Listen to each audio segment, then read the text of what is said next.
1 گھنٹہ اسے اچھے سے ٹاپک سمجھانے، اس کے ہاتھ کی بنی چائے پینے کے بعد جب وہ وہاں سے روانہ ہوئے تو وہ لبوں پر خوبصورت مسکان لیے اپنے روم میں آ گئی۔ ابھی وہ بکس لے کے بیٹھی ہی تھی کہ ملازمہ نے آ کے کہا کہ لینڈ لائن پر اس کے لیے کال ہے۔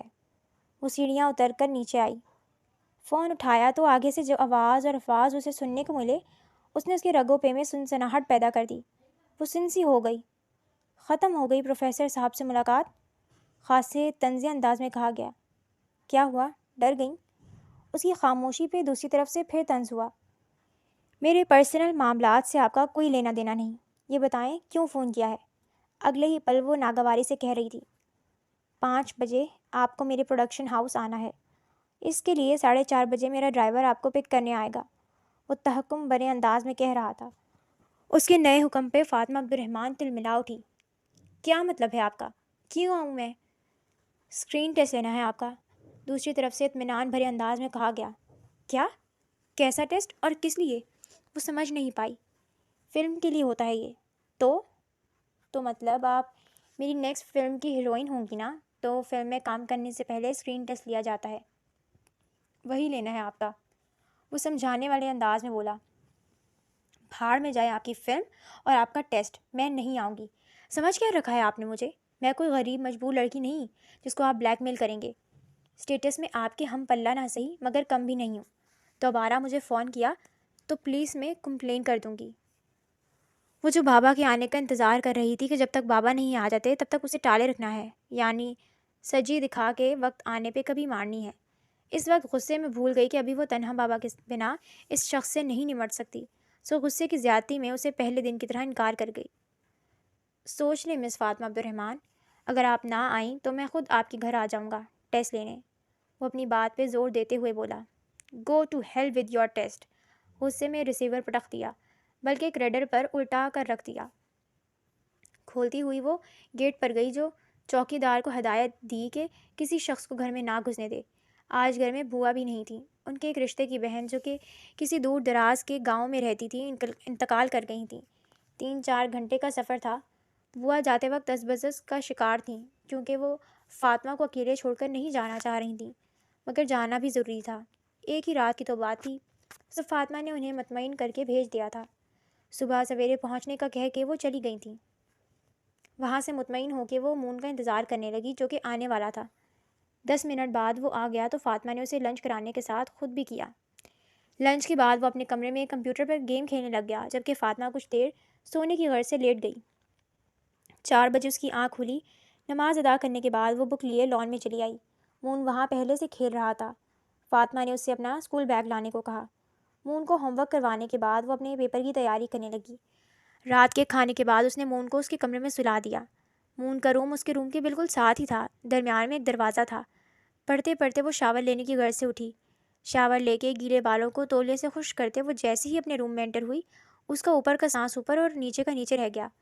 سامنے ہی کوئی چہرے پر ماسک لگائے بڑی شان سے اس کے بیڈ پر براجمان اسی کا جائزہ لے رہا تھا۔ کون ہو تم؟ خوف سے زد پڑتے چہرے کے ساتھ کپکپاتی آواز میں ہمت کر کے پوچھا۔ جواباً اس نے چہرے سے ماسک ہٹا دیا۔ اس کا چہرہ دیکھ کے فاطمہ کا اپنا چہرہ جو خوف سے زرد ہو رہا تھا یکلخت سفید پڑ گیا۔ آپ؟ بمشکل منہ سے نکلا۔ ہاں میں۔ وہ اٹھ کے اس کے مد مقابل آ کھڑا ہوا۔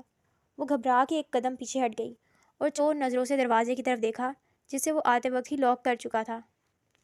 آپ کی ہمت کیسے ہوئی میرے گھر اور میرے روم میں آنے کی، اور آئے کیوں آپ؟ دل کو مضبوط کرتے ہوئے بظاہر سخت لہجے میں کہا، مگر اندر سے ہول اٹھ رہے تھے۔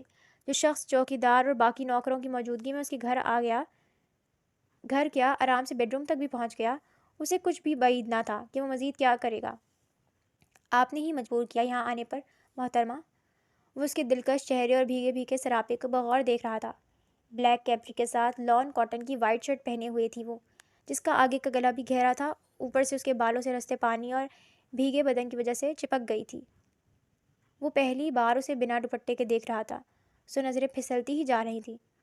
تولیے کو ہاتھ میں پکڑے کھڑی فاطمہ عبد الرحمن کو اس کی بے باک نظروں کا احساس ہوا تو فوراً سے ہاتھ میں پکڑے تولیے کو دوپٹے کی طرح پھیلا کر گردن اور فرنٹ کو کور کیا۔ میں نے مجبور کیا؟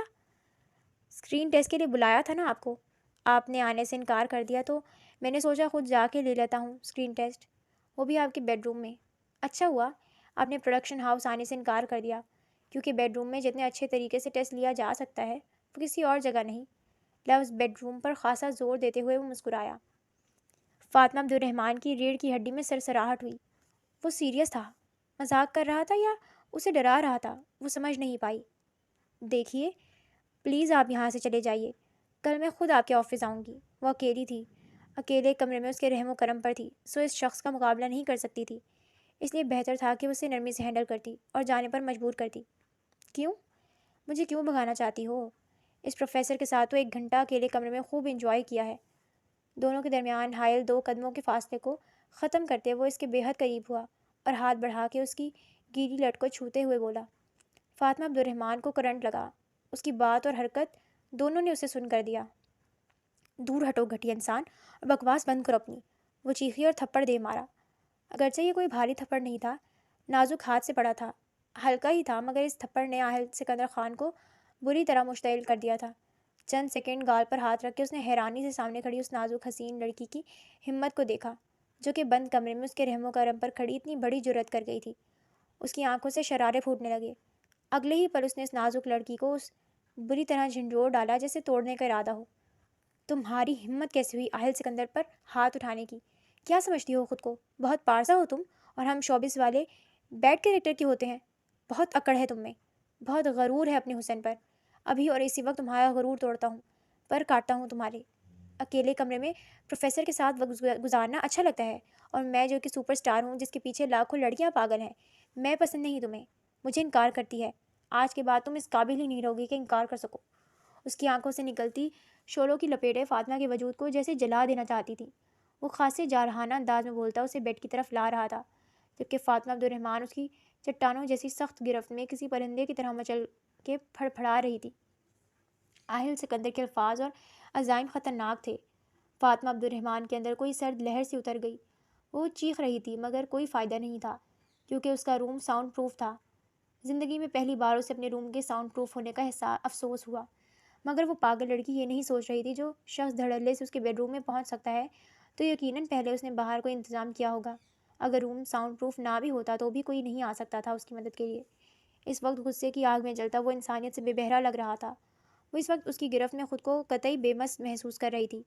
اسے شدت سے آہل سکندر پر ہاتھ اٹھانے والی اپنی غلطی کا احساس ہوا۔ آہل سکندر کی جارحیت پر خود کو محفوظ رکھنے کی ہر ناکام کوشش سے ہلکان ہو کر وہ بے بسی سے پھوٹ پھوٹ کر رونے لگی تو وہ یکدم اسے چھوڑ کے پیچھے ہٹ گیا۔ نہ صرف پیچھے ہٹ گیا بلکہ فوراً کمرے سے ہی نکلتا چلا گیا۔ پیچھے وہ خود کو صحیح سلامت پا کے کچھ لمحے بے یقینی سے ساکت رہی، پھر اگلے ہی پل اٹھ کے فوراً دروازہ لاک کیا اور بستر پر بیٹھ کر رونے لگی۔ کچھ دیر بعد زور سے دروازہ بجا تو وہ خوفزدہ نظروں سے دروازے کو دیکھنے لگی، مگر اگلے ہی پل دستک کے ساتھ ملازمہ کی بھی آواز سنائی دی تو اس کی جان میں جان آئی۔ فاطمہ بی بی، آپ ٹھیک ہیں؟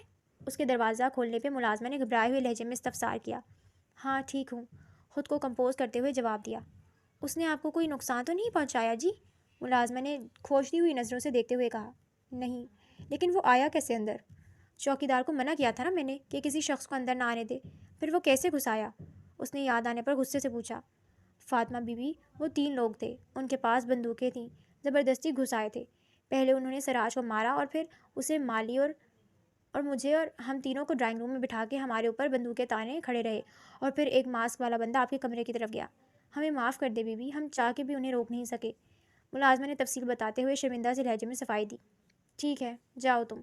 فاطمہ نے سر ہلاتے ہوئے دروازہ بند کر دیا۔ اب وہ خود کو کچھ حد تک سنبھال چکی تھی، مگر دل دھڑک رہا تھا اور ٹانگیں ابھی بھی ہلکی ہلکی لرز رہی تھیں۔ کچھ دیر بیڈ پر بیٹھی وہ گہرے سانس لیتی رہی، پھر مون کا خیال آنے پہ اٹھی اور کمرے کا درمیانی دروازہ کھول کر مون کے کمرے میں جھانکا۔ وہ سکون سے اپنے چھوٹے سے بیڈ پر سو رہا تھا۔ شکر تھا کہ اس ساری کارروائی کے دوران وہ جاگا نہیں تھا۔ وہ اپنے بیڈ پر لیٹ گئی۔ پہلی بار بابا کی غیر موجودگی میں مجھے جلد از جلد بابا کو اس سب کے بارے میں آگاہ کرنا ہوگا۔ دولت، شہرت اور طاقت کے نشے میں ڈوبے اس شخص سے کچھ بعید نہیں، وہ کسی بھی حد تک جا سکتا تھا۔ اب خاموش رہنے سے مسئلہ نہیں حل ہونے والا تھا۔ وہ شخص کسی آسیب کی طرح اس کے پیچھے پڑ گیا تھا۔ آج تو اس نے اسے نقصان نہیں پہنچایا تھا، مگر کیا گارنٹی تھی کہ وہ دوبارہ ایسی کوئی حرکت نہ کرتا؟ اب اسے روکنا بے حد ضروری تھا۔ وہ دل ہی دل میں بابا کی جلد واپسی کے لیے دعا مانگنے لگی، مگر یہ نہیں جانتی تھی کہ اس کی یہ دعا صبح ہی قبول ہو جانے والی تھی۔ اسی سوچوں میں گم بالآخر رات کی آخری پہر نیند نے اسے اپنی آغوش میں لے لیا۔ صبح فجر کے وقت اس کی آنکھ کھلی تھی۔ نماز پڑھنے اور قرآن مجید کی تلاوت کے بعد وہ کمرے سے نکل آئی۔ پورے گھر میں خاموشی چھائی ہوئی تھی۔ وہ سیڑھیاں چڑھ کر اوپر آ گئی، پھر ریلنگ پر جھک کر ارد گرد کا جائزہ لینے لگی۔ سورج ابھی نہیں نکلا تھا۔ ٹھنڈی فضا پر خوابناک اندھیرا چھایا ہوا تھا۔ پنچھی قطار در قطار آسمان پر سفر اعظم تھے۔ آس پاس کے بنگلوں اور قطاروں میں لگے درختوں پر مکمل سکوت چھایا ہوا تھا۔ بظاہر اس کی نظریں اندھیرے میں نظر آتے دھندلے مناظر پر تھیں، مگر ذہن کہیں اور بھٹک رہا تھا۔ کچھ دیر بعد وہ واپس کمرے میں آئی اور بک کھول کے پڑھنے کی کوشش کرنے لگی، مگر ذہن پر بوجھ تھا۔ وہ چاہ کے بھی اپنے ذہن کو ریلیکس نہیں کر پا رہی تھی، جبکہ پڑھنے کے لیے مائنڈ کا ریلیکس اور ریفریش ہونا بہت ضروری ہوتا ہے۔ ابھی وہ پڑھنے کی کوشش کر ہی رہی تھی کہ منہ اندھیرے ہی بابا کا امریکہ سے فون آ گیا اور انہوں نے بوجھل لہجے میں اطلاع دی کہ سائرہ عبدالرحمن آپریشن سے پہلے ہی اچانک رگ پھٹ جانے کے باعث انتقال کر گئی ہیں اور وہ اس کی ڈیڈ باڈی لے کر پاکستان آ رہے ہیں۔ وہ سن ہو کر رہ گئی تھی۔ آنکھوں سے خود بخود آنسو بہنے لگے تھے۔ پھر سورج نکلنے تک یہ خبر گھر کے ملازمین کے ذریعے باہر پہنچی تو آس پاس کے بنگلوں سے عورتیں بھی آنے لگیں۔ ان میں سب سے پہلے فضا اور فارس پہنچے۔ فضا نے اسے ایک پل کے لیے بھی اکیلا نہیں چھوڑا، وہ اس کے ساتھ ساتھ رہی۔ اس کی دلجوئی اور خیال رکھنے کے ساتھ ساتھ وہ مہمانوں کو بھی نپٹاتی رہی۔ دوپہر تک رحمت بوا بھی پہنچ گئیں۔ وہ بھی سخت آزردہ تھیں۔ ان کو فارس بہلا کر اپنے ساتھ لے گیا تھا، کیونکہ وہ نہیں چاہتے تھے کہ وہ اپنی ماں کی میت دیکھے اور اس کے ذہن پر کوئی اثر پڑے۔ اگلے 24 گھنٹوں کے تھکن آمیز انتظار کے بعد عبدالرحمن سائرہ کی ڈیڈ باڈی لے کر پاکستان پہنچے۔ تھکے تھکے نڈھال سے عبدالرحمن نے جب گھر میں قدم رکھا تو فاطمہ روتے ہوئے بھاگ کر ان سے لپٹ گئی۔ وہ ضبط سے کھڑے اسے سینے سے لگائے دلاسا دیتے رہے۔ ان کی آنکھیں سرخ تھیں، شاید پہلے روتے رہے تھے۔ کفن دفن کے انتظامات تیزی سے ہوئے۔ شام تک سائرہ عبدالرحمن کو سپرد خاک کر دیا گیا۔ ارتضیٰ حسن بھی جنازے میں شامل ہوا تھا، مگر جنازے کے بعد واپس چلا گیا تھا۔ حرین تو نہیں آ سکی، مگر اس کی ماں اور بھابھی تعزیت کے لیے آئی تھیں۔ حرین نے فون پر اس سے افسوس کیا، مگر اس سب میں فضا بھابھی نے اس کا بہت ساتھ دیا تھا۔ آج چوتھا دن تھا، مگر وہ مسلسل فاطمہ کے ساتھ رہ رہی تھیں۔ آدھا گھنٹہ پہلے وہ فاطمہ کو بتا کر اپنے گھر چل کر لگانے گئی تھیں۔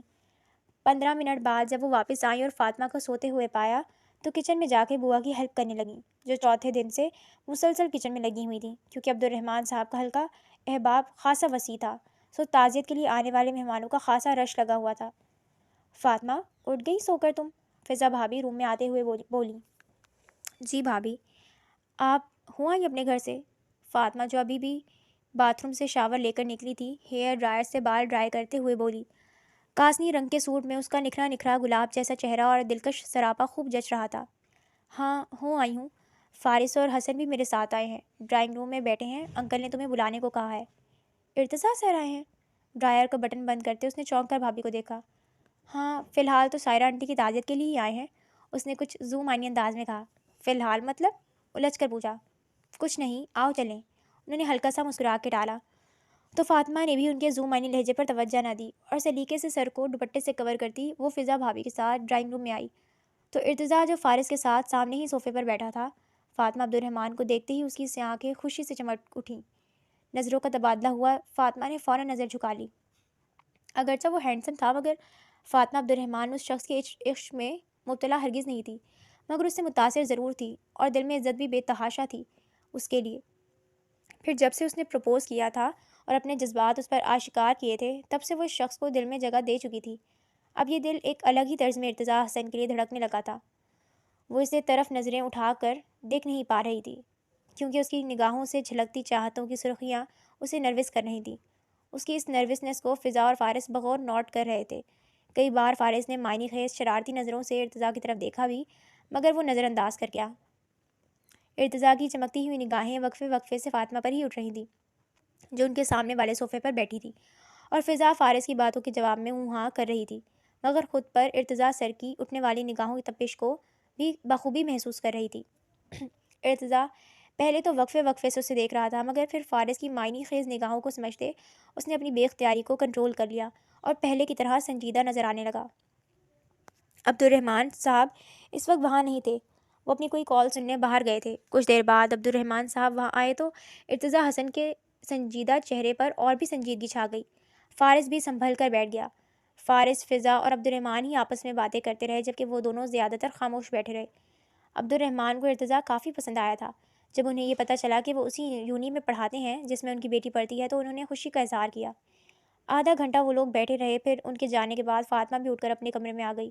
2 دن بعد پیپر تھا مگر اس کا پڑھنے کو دل نہیں چاہ رہا تھا، سو بستر پر لیٹ گئی۔ آہل کے بعد اب تم بھی رہتی تھی اسی طرح کے کارنامے کر کے نیوز کی ہیڈ لائن بننے کے لیے؟ فاریہ ڈائننگ ٹیبل پر اکیلی بیٹھی ناشتہ کر رہی تھی جب فائزہ سکندر وہاں آئی اور ہاتھ میں پکڑا اخبار اس کے سامنے پھینکتے ہوئے غصے سے گویا ہوئی۔ واٹ ہیپنڈ موم؟ فاریہ کا منہ میں بریڈ پیس ڈالتا ہاتھ رک گیا۔ خود دیکھ لو، وہ دانت پیس کر بولیں تو فاریہ نے سامنے پڑے اخبار کو اٹھایا۔ شوبز کے صفحے پہ نظریں دوڑائیں تو اس کی تصویر کے ساتھ جلی حروف میں خبر لگی ہوئی تھی۔ معروف فلم سٹار آہل سکندر کی بہن فاریہ سکندر کل رات کو کراچی کے مشہور ہوٹل ریجنٹ پلازا میں اپنی فرینڈز کے ساتھ ڈنر کرنے گئی ہوئی تھیں، جہاں انہوں نے ویٹر کی معمولی سی غلطی پر نہ صرف غصے میں ویٹر کو تھپڑ مارا بلکہ ہوٹل کی قیمتی پلیٹیں بھی توڑیں۔ ان جیسی بااثر ہستیوں کا اس قسم کی حرکتیں کر کے خود کو خبروں کی زینت بنوانا معمول بن چکا ہے۔ اس طرح کی اور بھی کئی باتیں لکھی ہوئی تھیں۔ فاریہ نے منہ بنا کے اخبار سائڈ پر رکھا اور جوس اٹھا کے پینے لگی۔ چہرے پر مجھے فرق نہیں پڑتا والے تاثرات تھے۔ کیا ضرورت تھی ایسی حرکت کر کے نیوز میں آنے کی؟ اس کے انداز نے فائزہ سکندر کا غصہ بڑھا دیا۔ او کم آن مام، میں نے جان بوجھ کر تھوڑی کیا، اس ویٹر نے جوس گرا کے میرا ڈریس خراب کر دیا تھا۔ اور رہی نیوز کی بات تو یہ میڈیا والے تو ہماری فیملی کی ٹو میں رہتے ہیں، کہیں ذرا سا کچھ ہوا نہیں اور فوراً خبر لگا دی۔ ان کو تو ہماری فیملی کی خبریں لگا کے اپنے اخبار کی ریٹنگ بڑھانی ہوتی ہے۔ دیکھا نہیں آپ نے پچھلے دنوں رشمی نیازی کی برتھ ڈے پارٹی پر آہل بھائی نے اس new entry 3rd class actor کو ایک تھپڑ کیا مار دیا۔ ان میڈیا والوں نے خوب مرچ مسالہ لگا کے پیش کیا، مگر ہوا کیا؟ بھائی کی پبلسٹی اور بڑھ گئی اور ان سالے میڈیا والوں کے ہاتھ کیا آیا؟ ٹھینگا۔ وہ چہرے پر آئے بھالوں کو پیچھے کرتے ہوئے تمسخرانہ انداز میں ہنسی۔ تمہارے بھائی نے صرف ایک تھپڑ رسید نہیں کیا تھا، اچھی خاصی پٹائی کی تھی اس کی۔ اور یہ گنڈوں والی لینگویج کیوں یوز کر رہی ہو؟ اپنی غلطی ماننے کے بجائے میڈیا کو کوسنے اور لفظ سالہ یوز کرنے پہ فائزہ سکندر نے اسے خشمگی نگاہوں سے گھورا۔ سو واٹ موم؟ اس طرح کے کام اکثر سپر سٹارز کرتے رہتے ہیں، بھائی تو ہمیشہ سے ایسے ہی پھڈوں میں ملوث پائے جاتے رہتے ہیں، یہ کون سی نو کی بات ہے؟ ویسے بھی اس طرح کے کاموں کے بعد بھی ان کی پبلسٹی گھٹتی نہیں ہے بلکہ اور بڑھ جاتی ہے۔ اور رہی بات میری لینگویج کی، تو یہی لینگویج آپ کے تینوں بیٹے موویز میں یوز کرتے ہیں۔ لاپرواہی سے کہتے ہوئے وہ ساتھ رکھے اپنے موبائل کی طرف متوجہ ہو گئی۔ اپنے بھائیوں کی بات چھوڑو مگر تم سدھر جاؤ فاریہ، 2 ہفتوں بعد تمہاری شادی ہے اور میں نہیں چاہتی اس طرح کی خبریں تمہارے متعلق میڈیا میں آئیں اور تمہارے سسرال والوں تک پہنچیں۔ وہ اب تنبیہ انداز میں کہہ رہی تھی۔ اوہ موم، فکر مت کریں، یہ کوئی پہلی خبر تھوڑی ہے جو میرے متعلق آئی ہے۔ اس طرح کی ہلکی پھلکی خبریں تو بہت بار میرے متعلق آئی ہیں۔ اصفہان اور ماموں کی فیملی ہمیشہ باخبر رہی ہے۔ آپ کی طرح کوئی بھی ان فضول قسم کی میڈیا کی بکواس کی پرواہ نہیں کرتا، بس آپ کو ہی ٹینشن ہو جاتی ہے۔ ڈٹائی کی انتہا تھی۔ فائزہ سکندر افسوس۔ مس فاطمہ عبدالرحمن، کیسی ہیں آپ؟ وہ جو بیڈ پر لیٹی واٹس ایپ میسیجز چیک کر رہی تھی کہ اسے آن لائن دیکھ کے ارتضیٰ حسن کا میسیج آیا۔ میں ٹھیک ہوں سر، آپ کیسے ہیں؟ دھڑکتے دل سے اس نے ٹائپ کیا۔ ارتضیٰ کی کال یا میسیج پہ ہمیشہ اس کی ہارٹ بیٹ فاسٹ ہو جاتی تھی۔ کل والے پیپر کی تیاری ہو گئی؟ وہ اس کا آپ کیسے ہیں نظر انداز کر کے اگلا سوال پوچھ رہا تھا۔ پہلے تو لگتا تھا سب یاد ہے مگر کچھ دیر پہلے بک کھول کے دیکھا تو ایسا لگ رہا تھا جیسے پہلی بار پڑھ رہی ہوں۔ بہت دنوں سے کھول کے دیکھا نہیں تھا نا، اس لیے بہت ٹینس ہوں۔ ایک فرینڈ کی طرح بے تکلفی سے لکھ دیا۔ میسیج سین ہونے کے بعد 5 منٹ تک کوئی رپلائی نہیں آیا تو وہ بددل ہو کے آف لائن ہونے کا سوچنے لگی مگر اس کو ٹائپ کرتا دیکھ کے رک گئی۔ تو اب 2 لفظی میسیج کے آگے سوالیہ نشان تھا۔ فاطمہ عبدالرحمن کو سمجھ نہیں آیا کہ اب جواب میں کیا لکھے، کیونکہ جو اس کا دل اس وقت چاہ رہا تھا وہ کہنے کی ہمت نہیں کر پا رہی تھی، کیونکہ ڈر تھا اگر وہ برا مان گیا تو۔ شادی پسندیدگی کی بات اپنی جگہ مگر وہ پڑھائی کے معاملے میں اصول پسند اور سخت انسان تھا، یہ بات وہ اچھے سے جانتی تھی۔ کچھ دیر سوچنے کے بعد اس نے رسک لینے کا فیصلہ کیا اور ڈرتے ڈرتے ٹائپ کیا، اگر آپ ہیلپ کر دیں تو۔ کس قسم کی ہیلپ؟ پڑھانا ہے اب آپ کو؟ نہیں پڑھانا نہیں تو پھر؟ زولوجی آپ کا سبجیکٹ ہے نا، تو اس کا پیپر بھی آپ نے بنایا ہوگا۔ ہمت کرتے ہوئے لکھا، نہ جانے کیسا ریاکشن ہوگا۔ تو آپ کیا چاہ رہی ہیں، کل والا پیپر آپ کو ابھی دکھا دوں؟ اس کی بات کا مطلب سمجھتے ہوئے پوچھا۔ جی۔ شرمندہ سے انداز میں جی لکھ کے سینڈ کر دیا۔ جواباً سین ہونے کے بعد خاصی دیر تک خاموشی رہی تو اسے مایوسی اور شرمندگی ہونے لگی۔ آپ جانتی ہیں میں چیٹنگ کے سخت خلاف ہوں، پھر بھی آپ مجھ سے اس قسم کی ہیلپ چاہ رہی ہیں، بڑے افسوس کی بات ہے۔ میرے دل میں آپ کے لیے کیا جذبات ہیں، آپ کتنی امپورٹنٹ ہیں میرے لیے، یہ بات اپنی جگہ مگر میں اپنے اصول نہیں توڑ سکتا، سوری۔ خاصی دیر بعد جو میسیج آیا اسے پڑھ کے فاطمہ عبد الرحمن پر گھڑوں پانی پڑ گیا۔ اسے بے حد شرمندگی ہوئی اور خود پر بہت غصہ آیا کہ آخر اس نے ارتضیٰ سر سے یہ بات کہی کیوں۔ وہ کوئی نالائق اسٹوڈنٹ نہیں تھی، اگر پیپر اس کی توقع کے مطابق اچھا نہ ہوتا تو بھی فیل تو وہ ہرگز نہیں ہو سکتی تھی، اتنا تو خود پر یقین تھا اسے۔ پھر کیا ضرورت تھی ارتضیٰ حسن سے اس طرح کی ہیلپ مانگ کر خود کو اس کی نظروں میں نالائق ثابت کرنے کی۔ اسے اپنی کہی بات پہ اتنی شرمندگی اور دکھ ہوا کہ ارتضیٰ حسن کا میسیج سین کر کے بنا کوئی جواب دیے آف لائن ہو گئی اور گہری سانس بھرتے ہوئے ساتھ رکھی زوولوجی کی بک اٹھا لی۔ پڑھنے کی کوشش کرنے لگی مگر دماغ پر بوجھ مزید بڑھ گیا تھا۔ 10 منٹ بعد ساتھ رکھا موبائل بجنے لگا۔ اس نے فوراً اٹھا کے دیکھا تو ارتضیٰ حسن کا نام جگمگا رہا تھا۔ اس کا دل تیزی سے دھڑکنے لگا، مگر اس بار دھڑکنے کی وجہ اور تھی، اور وہ تھی اپنی کہی بات کی بے تحاشا شرمندگی۔ تبھی کال اٹینڈ نہیں کی، والیوم آف کر دیا۔ 2 فل کالز آنے کے بعد اگلے منٹ میسیج شو ہوا۔ اس نے اوپن کیا تو لکھا تھا، واٹس ایپ چیک کرو۔ اس نے فوراً واٹس ایپ آن کیا اور جو چیز اس کے سامنے آئی اس نے اسے حیرانی خوشی سے دوچار کر دیا۔ وہ تھا زوولوجی کا کل ہونے والا پیپر۔ خوشی خوشی سارے سوال نوٹ کیے اور پرسکون ہو کے سو گئی، مگر صبح اٹھنے کے بعد پیپر دینے کا ارادہ بدل گیا۔ اب یہ اپنے کہے کی شرمندگی تھی یا ارتضیٰ حسن کے کہے کی، مگر وہ پیپر پر نہیں گئی اور اپنا سیل بھی آف رکھا تاکہ وہ کانٹیکٹ نہ کر سکے فی الحال۔ اس پیپر کو چھوڑ کے وہ لاسٹ والے کی تیاری کرتی رہی، ارادہ نیکسٹ سیمسٹر میں دینے کا تھا۔ سارا دن موبائل آف رکھنے کے بعد رات کو اس نے آن کیا، ارتضیٰ حسن کی طرف سے کوئی میسیج یا کوئی کال نوٹیفیکیشن نہ پا کے اس نے شکر ادا کیا۔ اسی وقت حورین کی کال آنے لگی۔ آدھا گھنٹہ اس سے بات کی، پھر ہلکے پھلکے ڈنر کے بعد وہ پڑھنے بیٹھ گئی۔ فضا اس سے مطمئن ہو کر اپنے گھر جا چکی تھی، جبکہ مون کل سے بابا کے کمرے میں سو رہا تھا۔ وہ اپنی ماں کو مس کرنے لگا تھا، اس لیے عبد الرحمن صاحب اسے اپنے کمرے میں سلانے لگے تھے۔ عشاء کی نماز کے بعد روز کی طرح سورہ ملک پڑھی۔ کئی سال پہلے گرینی نے قرآن پڑھتے ہوئے اسے بتایا تھا کہ یہ سورہ ملک قبر کے عذاب سے بچاتی ہے، اس لیے وہ اس میں کبھی ناغہ نہیں کرتی تھی۔ روز مرہ کے معمولات سے فارغ ہو کر وہ سونے کے لیے لیٹی تو ٹو ٹو کی آواز نے کمرے کا سکوت توڑا۔ اس نے کروٹ بدل کے موبائل اٹھایا۔ ہیلو، اس نے سیدھے لیٹتے ہوئے سنجیدہ لہجے میں کہا۔ ہاؤ آر یو مس؟ طنز بھری آواز آئی تو فاطمہ عبد الرحمن کا دل جیسے ڈوبنے لگا۔ یہ آواز، یہ سرد طنزیہ لہجہ جسے وہ گھر میں ہونے والے سانحے کی وجہ سے بھلا بیٹھی تھی، مگر وہ آسیب آج وارد ہو گیا تھا۔ وہ بوکھلا کر اٹھ بیٹھی تھی۔ کون؟ بے تحاشا دھڑکتے دل کے ساتھ اٹکتے ہوئے پوچھا۔ کیوں؟ اسٹیپ مدر کی موت نے اتنا شوق دیا ہے جو مجھ جیسی اتنی اہم ہستی کو بھی بھلا بیٹھی آپ؟ جبکہ اہل سکندر خان کو کوئی بھول جائے یہ نہ تو آسان ہے اور نہ مشکل، بلکہ ناممکن ہے، سرد آواز میں کہا گیا۔ Sorry, wrong number. اس نے کال ڈراپ کرنی چاہی مگر فوراً اس کا ارادہ جان گیا تھا، تبھی دھمکانے والے انداز میں کہا، میری کال کاٹنے اور اپنا فون آف کرنے کی غلطی مت کرنا، ورنہ جو بات کرنے کے لیے تمہیں فون کیا ہے وہ بات 20 منٹ بعد تمہیں فیس ٹو فیس سننی پڑ جائے گی۔ وہ تیز لہجے میں بولا۔ مجھے آپ کی کوئی فضول بات نہیں سننی، نہ میں اجنبیوں سے بات کرنا پسند کرتی ہوں، وہ تلخ لہجے میں بولی۔ اجنبی؟ دوسری طرف پہلے حیرانگی بھری آواز میں کہا گیا اور پھر کہا بلند ہوا۔ اس کی پیشانی پر شکنیں پڑ گئیں۔ لگتا ہے سوتیلی ماں کی موت نے دماغ پر برا اثر ڈالا ہے، جو مجھ جیسا مشہور و معروف حسین صورت بندہ اب کی یادداشت سے غائب ہو گیا ہے۔ خیر کوئی بات نہیں، خاصا حسن پرست بندہ ہوں تو حسین چہروں کو رعایت دیتا ہوں۔ ابھی آ کر آپ کی یادداشت واپس لانے میں ہیلپ کروں۔ بڑا پراعتماد لہجہ تھا۔ آپ کیا سمجھتے ہیں مسٹر، آپ کی ان گھٹیا دھمکیوں سے خوفزدہ ہو جاؤں گی میں؟ اس نے تڑک کر کہا۔ مبارک ہو، لوٹ آئی نا یادداشت، پہچان لیا نا اس ناچیز کو؟ طنز میں ڈوبی آواز آئی۔ کیا سمجھتے ہیں آپ اس طرح مجھے ڈرا دھمکا کر خوفزدگی کا جال بچھا کر شکار کر لیں گے؟ نہیں نہیں، فی الحال میرا تمہیں شکار کرنے کا کوئی ارادہ نہیں۔ میں شکار کو زبردستی پکڑنے والا شکاری نہیں ہوں۔ جب میری فلم میں کام کر لو گی تو پھر بڑے خوبصورت طریقے سے اس طرح تمہیں لائن پر لاؤں گا کہ خود ہی اپنی مرضی سے شکار ہونے کے لیے میرے پاس آؤگی، خاصے بے باک لہجے میں کہا۔ فاطمہ عبد الرحمن کا خون کھول اٹھا، غصے سے ہاتھ پاؤں بھی جھنجھنا اٹھے۔ اس کا دل چاہ رہا تھا کہ کاش موبائل میں کوئی گن کا آپشن ہوتا تو وہ اسی وقت اس شخص کو شوٹ کر دیتی۔ کیا ہوا؟ ابھی سے مسرور کن لمحات میں کھو گئیں؟ چھپتے ہوئے لہجے میں کہا تو فاطمہ کے اندر شرارے سے ابلنے لگے۔ Shut up! آپ کوئی بہت ہی گھٹیا اور گرے ہوئے انسان ہیں۔ اپنی اتنی شدید حد تک پر وہ بلبلا اٹھی تھی، آنکھوں میں نمی سی تیرنے لگی تھی۔ جو لوگ اپنے حسن کے زم میں حد سے زیادہ کر دکھائیں تو پھر مد مقابل کو بھی اس طرح گر کے دکھانا پڑتا ہے، لہٰذا مجھے گرنے پہ مجبور مت کرو۔ اگر انکار کرو گی تو گرے ہوئے انسان کیا کچھ کر گزرتے ہیں اس کا مظاہرہ تجربہ تمہیں بنفس و نفیس کرنا پڑے گا۔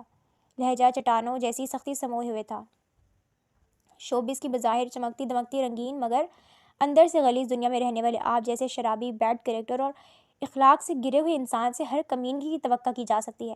میں ڈرتی نہیں ہوں آپ سے، اگر مجھے دوبارہ رنگ کیا نا تو اگر فون بند کیا تو میں خود پہنچ جاؤں گا۔ دوسری طرف گھراتی ہوئی آواز نے اسے سہما دیا۔ آپ مجھے تنہا سمجھ رہے ہیں؟ وہ فون بند کرتے کرتے رہ گئی۔ سمجھ نہیں رہا؟ جانتا ہوں تمہارے گھر میں کتنے ملازمین ہیں، کتنے فیملی ممبرز ہیں، تمام فون نمبرز، ایک ایک چیز معلوم ہے مجھے۔ ان سب کو گن پوائنٹ پہ رکھ کر میرے لیے کوئی مشکل نہیں ان سب کو گن پوائنٹ پہ رکھ لینا میرے لیے کوئی مشکل نہیں۔ یہ سب تم اس دن دیکھ چکی ہو۔ تمسخرانہ انداز میں ہنسا۔ کیا چاہتے ہیں آپ؟ وہ جیسے بے بس سی ہو گئی۔ بس یہی چاہتا ہوں کہ کل آپ مجھ سے ملیں۔ میں اگلے ہفتے فلم کی شوٹنگ شروع کرنا چاہتا ہوں اور اس میں ہیروئن چونکہ آپ ہوں گی تو اسی سلسلے میں کچھ ڈسکشن کرنی ہے۔ انکار میں قطعی نہیں سنوں گا کیونکہ کانٹریکٹ آپ سائن کر چکی ہیں اور کانٹریکٹ کی خلاف ورزی کرنے پر کیس کیا جا سکتا ہے، یہ بات آپ کو معلوم ہوگی۔ اور امید ہے کہ میڈیا یا پولیس میں جانے کی دھمکی دینے سے بھی آپ گریز کریں گی۔ میں کیا کر سکتا ہوں اس کا ٹریلر میں آپ کو اس دن آپ کے گھر آ کے دکھا چکا ہوں، مگر یہ تو کچھ بھی نہیں تھا۔ میں کیا کر سکتا ہوں یہ بار بار مجھے بتانے کی ضرورت نہیں، آپ خود سمجھدار ہیں، یقیناً تعاون کریں گی۔ کھلی دھمکی تھی۔ وہ چند منٹ گمسم موبائل ہاتھ میں لیے بیٹھی رہی۔ سائرہ عبد الرحمن کی اچانک ہونے والی موت اور پھر بابا کی ٹینشن کے خیال سے وہ ابھی تک ان سے اس شخص کے حوالے سے بات نہیں کر پائی تھی۔ کل شام 6 بجے آپ مجھ سے ملیں۔ کس جگہ پہ ملیں گی یہ میں آپ پہ چھوڑتا ہوں، آپ سوچ لیں۔ کل کانٹیکٹ کروں گا میں۔ میرا نمبر بلاک کرنے، میری کال اٹینڈ نہ کرنے یا اپنے نمبر بند کرنے کی غلطی مت کیجیے گا، ورنہ کل کی ملاقات آپ کے گھر میں ہی ہوگی۔ یا آپ بات بات پہ دھمکی کیوں دیتے ہیں؟ وہ دانت پیس کر بولی۔ کیونکہ پیار کی زبان آپ سمجھتی نہیں، فوراً سے جواب آیا۔ ٹھیک ہے، ٹائم دو مجھے، سوچ کے بتاتی ہوں۔ اس نے مجبوراً حامی بھری انداز میں ایک حشر برپا تھا۔ اوکے، کل تک کا ٹائم ہے تمہارے پاس، 4:30 بجے میں تم سے کانٹیکٹ کروں گا۔ یا تو تم میری بتائی گئی جگہ پہ ملنے آؤ گی یا مجھے بلاؤ گی، اور انکار میں قطعی نہیں سنوں گا۔ وہ کبھی اسے آپ اور کبھی تم کہہ کے مخاطب کر رہا تھا۔ فاطمہ عبد الرحمن نے بغیر کچھ کہے کال بند کر دی اور اپنے کمرے کا دروازہ کھول کے باہر نکل آئی۔ امینہ، بابا اپنے کمرے میں ہیں؟ وہ کام کرتی ملازمہ سے مخاطب ہوئی۔ جی بی بی، وہ اپنے کمرے میں ہی ہیں، شاید ان کے سر میں درد ہے، تھوڑی دیر پہلے انہوں نے سراج سے سر درد کی دوائی منگوائی تھی۔ ملازمہ کے بتانے پہ وہ فکر مندی سے ان کے کمرے کی طرف بڑھ گئی۔ آہستہ سے دروازہ کھول کر ان کے بیڈ روم میں آئی تو وہ سکون سے اپنے بیڈ پر سو رہے تھے۔ ان کے کمزور اور زرد چہرے کو وہ کچھ دے کر یوں ہی نگاہیں جھکائے دیکھتی رہی۔ دل میں دھماکے سے ہو رہے تھے۔ وہ انہیں اپنی پریشانی بتانا چاہتی تھی مگر ان کی طبیعت کے پیش نظر وہ انہیں مزید پریشان نہیں کرنا چاہ رہی تھی۔ وہ خود کو تنہا مصائب و آزمائش سے گھرا ہوا محسوس کر رہی تھی۔ آج ایک نئے درد کا ادراک ہو رہا تھا۔ وہ دل کھول کے رونا چاہتی تھی، اپنے وجود کو آنسوؤں میں ڈبو دینا چاہتی۔ شام کے 4 بج رہے تھے مگر صبح سے آسمان پر چھایا ہوا ابر ہر سو گہرا ہو کر اندھیرا پھیلا چکا تھا۔ آہستہ آہستہ پڑتی ہوئی پھوار اب موسلا دھار بارش کی شکل اختیار کر گئی تھی۔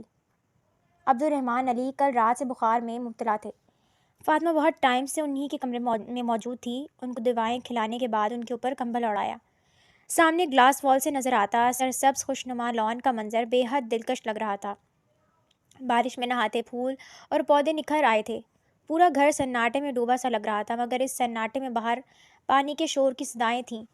کالے بادلوں کی گھن گرج بھی وقفے وقفے سے ہو رہی تھی۔ فاطمہ نے پردے کھینچ دیے، کچھ دیر خالی ذہن کے ساتھ تیزی سے گرتی بارش کی پھوار کو تکتی رہی۔ اس کا فریش گلابی چہرہ پھول کی طرح دلکش لگ رہا تھا۔ نیلی روشن آنکھوں میں تفکرات کی پرچھائیاں تھیں۔ گولڈن سلکی بال پشت پر بکھرے ہوئے تھے۔ وہ حسین نہیں بلکہ حسین ترین تھی۔ اہل سکندر خان یوں ہی تو اس کے پیچھے نہیں پڑا تھا۔ کچھ دیر کھڑے رہنے کے بعد وہ بیڈ کے قریب رکھے سنگل صوفے پر بیٹھ گئی۔ باہر کا موسم سہانا گرچہ سہانا تھا مگر اس کے اندر کا موسم بے حد اداس تھا۔ ایک عجیب سی بے چینی اور بے کلی اس کے پورے وجود میں سرایت کی ہوئی تھی۔ شاید وجہ اسی شخص کا خوف تھا جو کسی عفریت کی طرح اسے چمٹ گیا تھا۔ اسے سمجھ نہیں آ رہا تھا کہ کس طرح اس آسیب نما انسان سے اپنی جان چھڑائے، آخر کس کو بتائے، کس سے مدد لے۔ ایسے میں ارتضیٰ حسن کا خیال بھی اس کے ذہن میں آیا مگر اس نے فوراً ہی اپنے خیال کو رد کر دیا، یہ سوچ کر کہ وہ نہ جانے اس کے متعلق کیا سوچے۔ بابا بیمار تھے اور ان کو بھی اس حالت میں وہ ٹینشن دینا صحیح نہیں تھا۔ وہ اسی سوچوں میں گم تھی کہ عبد الرحمن صاحب کی آواز آئی۔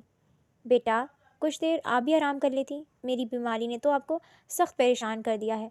نہیں بابا، میں ٹھیک ہوں یہیں، بس آپ جلدی سے ٹھیک ہو جائیں، پھر مجھے آپ سے بہت سی باتیں کرنی ہیں۔ آپ کے بغیر میں خود کو بہت کمزور محسوس کرتی ہوں، مجھے بہت ڈر لگتا ہے۔ ان کا ہاتھ پکڑے رنجیدگی سے کہتے ہوئے وہ رو پڑی تھی۔ بیٹا کیا ہوا ہے؟ کسی نے کچھ کہا ہے کیا؟ وہ گھبرا گئے۔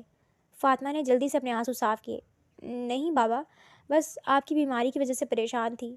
اس نے انہیں مطمئن کرنے کی کوشش کی۔ وہ مطمئن ہو پائے یا نہیں، مگر اسی وقت ملازمہ دروازہ نوک کر کے اندر آئی۔ اس کے ہاتھ میں ایک کارڈ لیس تھا جو اس نے فاطمہ کو تھما دیا۔ وہ کارڈ لیس کو دیکھ کے یوں خوفزدہ ہو گئی جیسے فون نہ ہو بلکہ کوئی موت کا فرشتہ ہو۔ اس کا رنگ یکدم سفید پڑ گیا۔ وہ یوں بے ساختگی سے بوکھلا کر کھڑی ہوئی کہ کارنر پر رکھا گلدان نیچے گر گیا۔ خیریت تو ہے نا؟ کس کا فون ہے؟ بابا اس کی کیفیت دیکھ کے گھبرا کر بولے۔ جی بابا، سب خیریت ہے، حورین کا فون ہے، میں سن کے آتی ہوں۔ اس نے بامشکل خود پہ قابو پایا۔ وہ انہیں معمولی سا بھی شوق نہیں دینا چاہتی تھی۔ روم سے باہر آ کے اس نے کال ریسیو کی۔ ہیلو۔ کوشش کے باوجود وہ اپنی لرزتی آواز پر قابو نہ پا سکی۔ زہ نصیب، لیٹ کال اٹینڈ کرنے کی وجہ آپ کا یہ لرزتا کانپتا لہجہ بتا رہا ہے کہ آپ ماں بدولت کو پہچان گئی ہیں۔ تمسخرانہ انداز، سرد اور چپتا ہوا لہجہ۔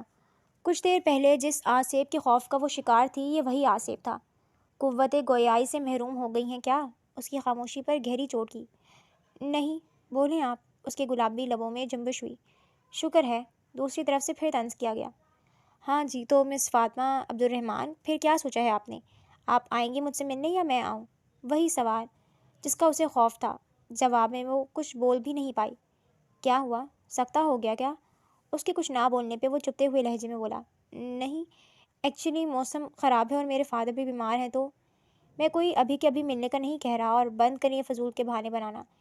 میری نرمی سے بہت ناجائز فائدہ اٹھا رہی ہیں آپ۔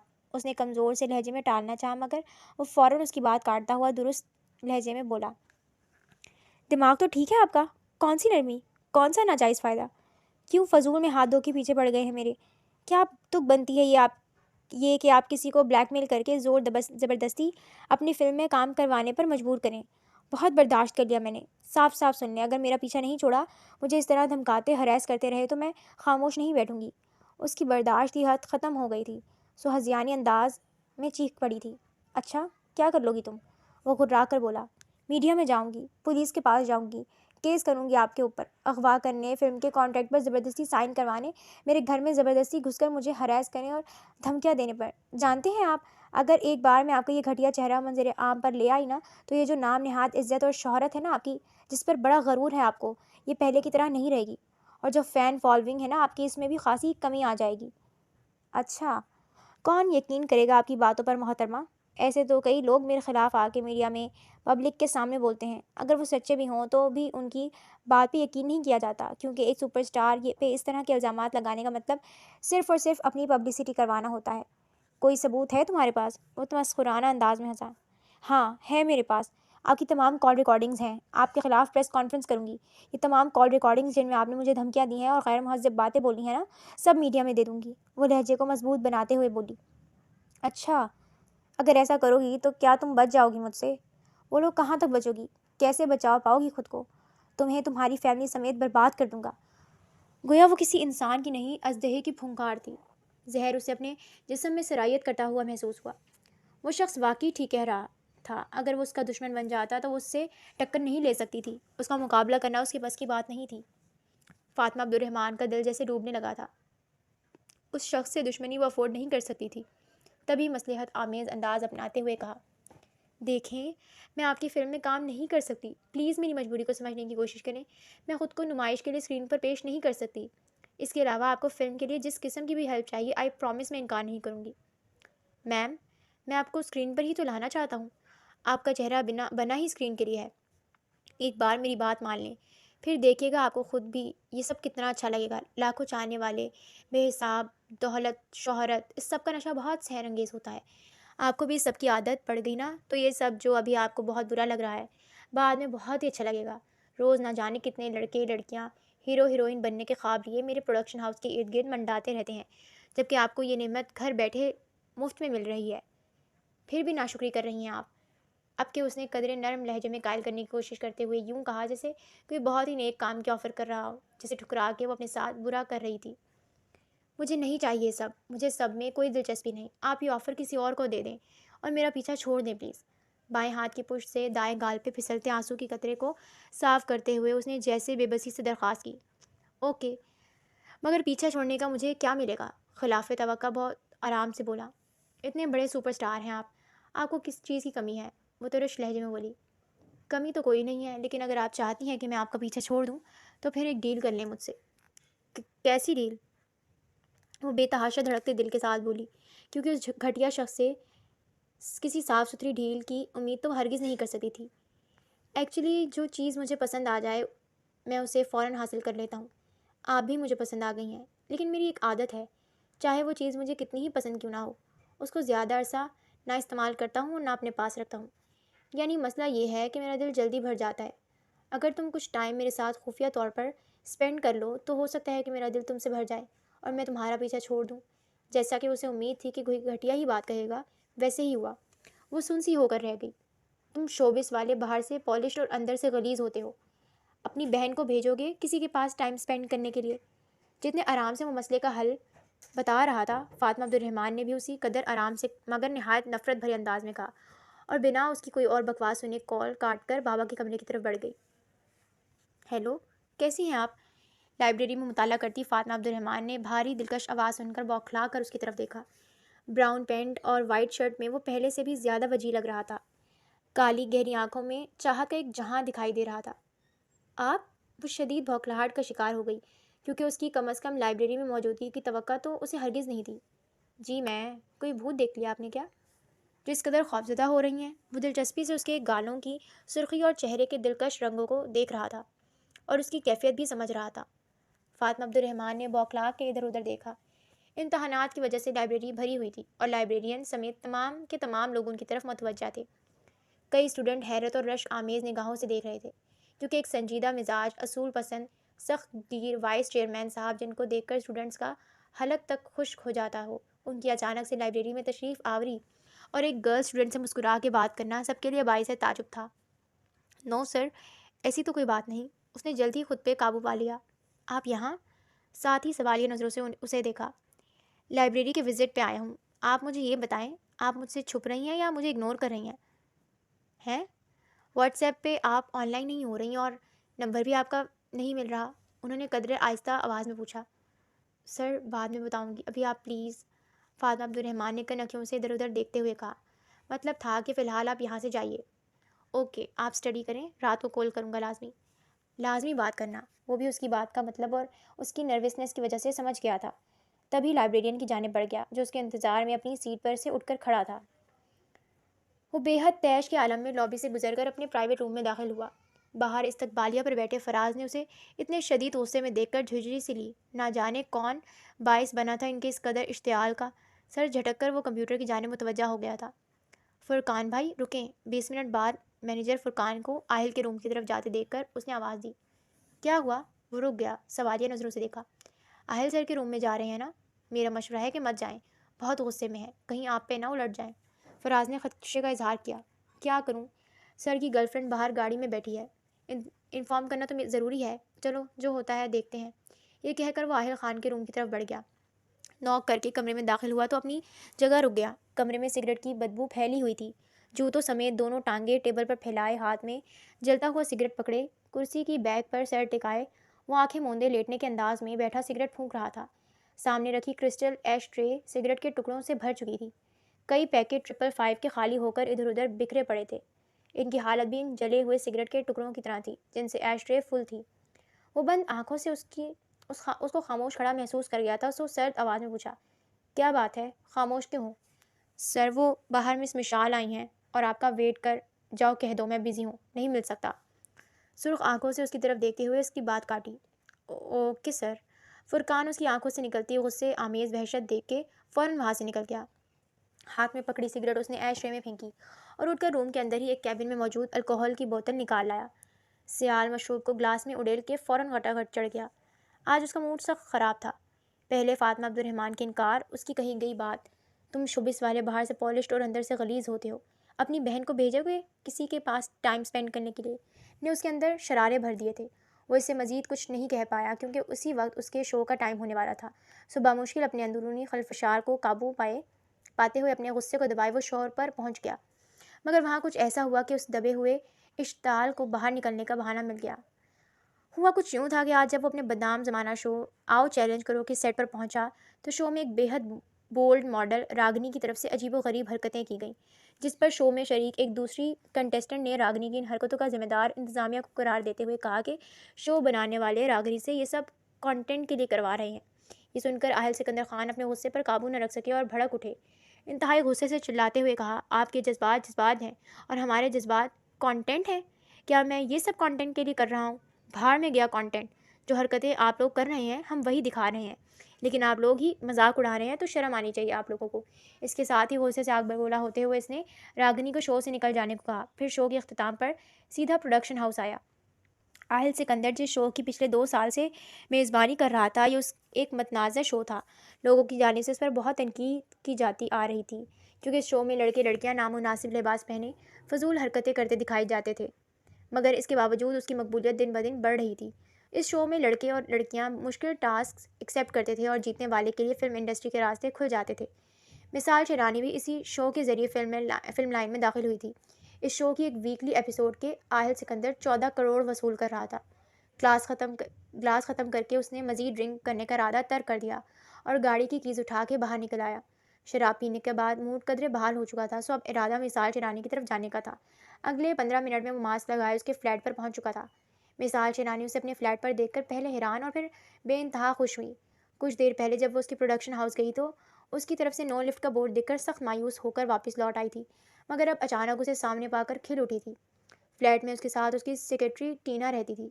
پچھلے 3 ماہ سے وہ اس فلیٹ میں رہائش پذیر تھی، مگر اپنی پہچان چھپا کر رہ رہی تھی، لہٰذا اس بلڈنگ میں رہنے والوں کو معلوم ہی نہیں تھا کہ ایک فلم ایکٹریس ان کے درمیان رہ رہی ہے۔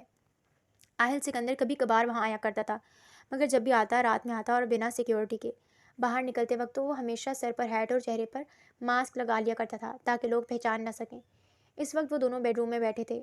مثال شیرانی جانتی تھی کہ اس کے موڈ کو کس طرح ٹھیک کرنا ہے، سو اس کے لیے الماری کے خفیہ خانے سے برینڈی نکال لائی تھی اور اب اپنے اور اس کے لیے پیک بنا رہی تھی، جبکہ وہ بیڈ پر لیٹا گہری نظروں سے اسے دیکھ رہا تھا۔ کچھ دیر پہلے والے غصے کا چہرے پر شائبہ تک نہیں تھا۔ مجھے ایک ریالٹی شو کی آفر آئی ہے، کر لوں؟ اس کے قریب آ کے اسے جام پیش کرتے ہوئے بولی۔ پیکیج اچھا دے رہے ہیں تو کر لو۔ آہل نے لیٹے لیٹے ایک ہاتھ بڑھا کر گلاس تھاما اور دوسرے ہاتھ سے اسے کھینچ کر اپنے قریب بٹھایا۔ ایک بات پوچھوں؟ پوچھو۔ وہ ایک سانس میں آدھا گلاس چڑھا گیا اور ساتھ ہی اسے بوتل قریب کرنے کا اشارہ کیا تو مثال شیرانی نے اٹھ کر بوتل پکڑائی۔ اب وہ گلاس کو چھوڑے بوتل سے منہ لگائے پینے لگا۔ آپ شادی کب کریں گے؟ کیوں، تیرے کو کرنی ہے کیا؟ بڑا سا گھوٹ بڑھتے وہ فلمی انداز میں کہتے ہنسا۔ آپ کریں گے مجھ سے شادی؟ مثال شیرانی بے یقینی سے بولی۔ کیوں، تم میں کیا کمی ہے؟ جوان ہو، خوبصورت ہو، اب تو مشہور اداکارہ بھی بن چکی ہو، سب سے خاص تمہارا یہ حسن، تمہارے گال، تمہارے بال کتنے اچھے ہیں۔ مکمل بوتل چڑھا کے وہ وہیں بیڈ پہ پھینک کے اس قریب بیٹھا نشے میں مدہوش ہوتے اس کے چہرے کو چھوتے مخمور انداز میں کہہ رہا تھا۔ مثال شیرانی کی ہارٹ بیٹ فاسٹ ہونے لگی۔ پھر کب کریں گے آپ مجھ سے شادی؟ وہ تو مارے خوشی کے پاگل ہونے والی تھی۔ جب تم کہو۔ وہ پھر ہنسا، مدہوشی اس پر مکمل طاری ہوتی جا رہی تھی، جبکہ وہ اس کے منہ سے یہ سن کر خوشی سے بے حال ہوتے ہوئے یا تو یہ بھول گئی کہ وہ اس وقت نشے میں ہے یا پھر خود بھی نشے کے زیر اثر ہونے کی وجہ سے ہوش